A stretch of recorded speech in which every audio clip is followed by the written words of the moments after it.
Greetings for the day, dear students.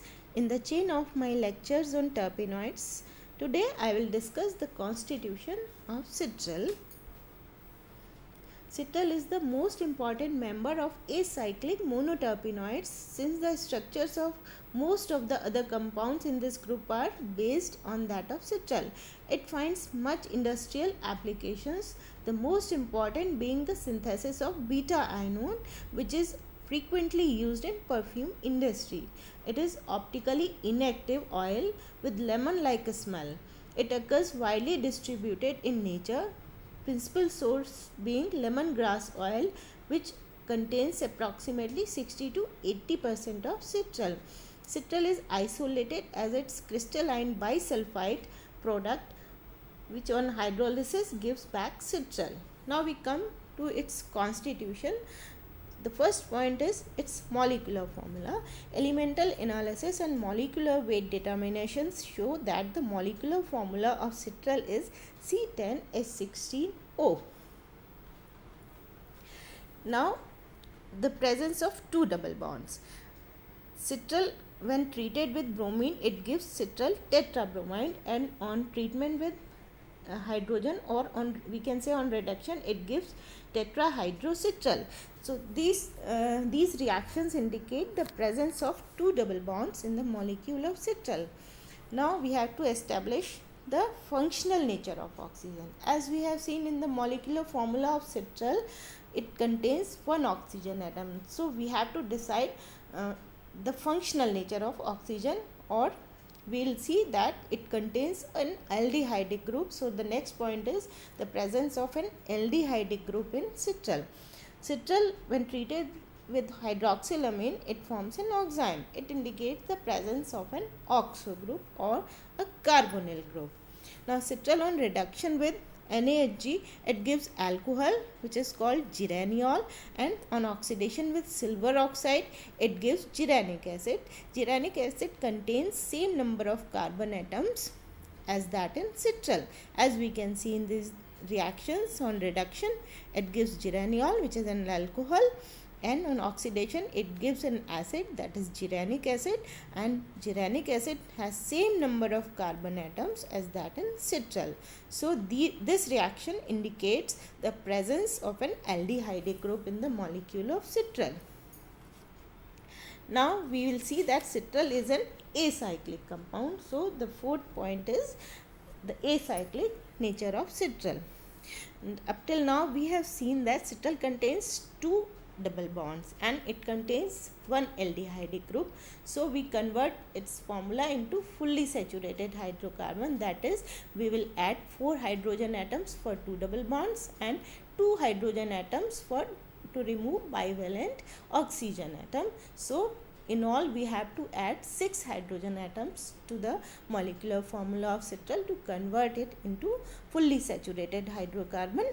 That comes out to be C10H22, and this corresponds to the general formula CnH2n plus 2.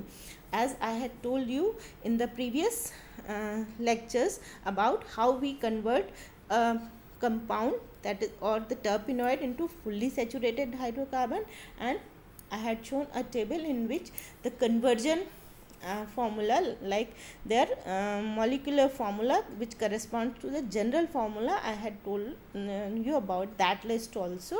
So this formula of citral CnH22 corresponds to the general formula CnH2n plus 2, that corresponds for the acyclic monoterpenoid. So we can say that citral is an acyclic compound.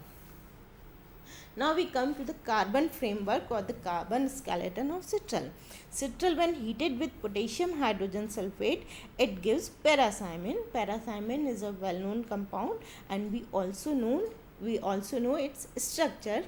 So here we can see that it on treatment with potassium hydrogen sulfate, a molecule of water is eliminated and we get the compound paracymene. Here we can see the structure of paracymene. So we can say from this reaction that the carbon framework of citral is like that of paracymene, and moreover citral is acyclic compound, so we can imagine the acyclic structure. And third point which is proved by this reaction is the relative position of the methyl and isopropyl group in para-cymene. These two groups, that is methyl and isopropyl, are para to each other, so we can also conclude that in citral also these two groups are in para positions with respect to each other. Now we come to the oxidation. Citral undergoes oxidation with KMnO4 followed by chromic acid, and it yields acetone, oxalic acid and lavulic acid. Now as we know, on oxidation the double bonds are attacked.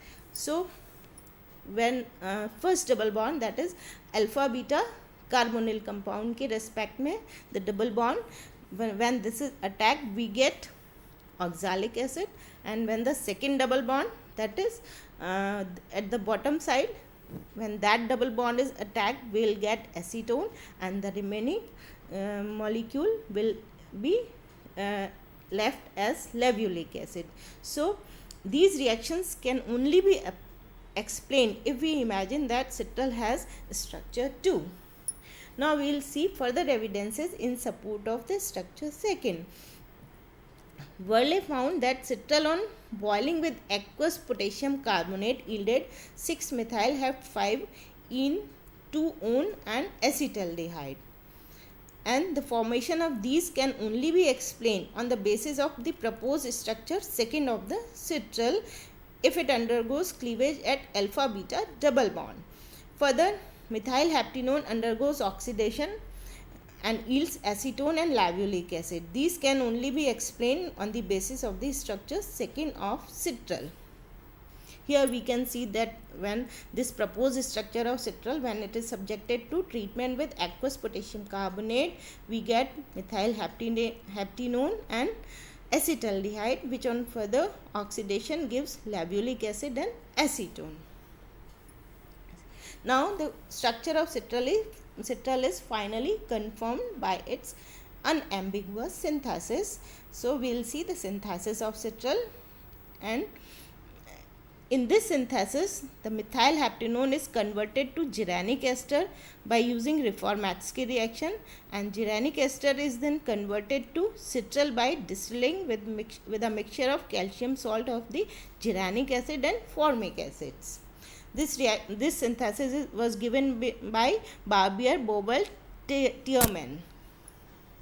So here we can see in the first step the methyl heptanone is treated with zinc and acetic acid and then subjected to reduction, that is called Reformatsky reaction, and the product so formed is dehydrated with acetic anhydride, and then the product also obtained was distilled with calcium salt of gyranic acid and calcium formate, and that yields to citral. So this was all about the constitution of citral, and now we will see the isomerism in citral. There are two geometrical isomers occur in nature. The two isomers are different in the arrangement of aldehyde group about the double bond in 2,3 position. One is cis-citral, or we call it nerol, and the other is trans-citral or geraniol. Here we can see these two isomers. In the first, the aldehyde group is cis with respect to the double bond, and the second one, which is called geraniol, in it the aldehyde group is trans to the double bond. So this was all about the structure or the constitution of citral. Thank you. Have a nice day.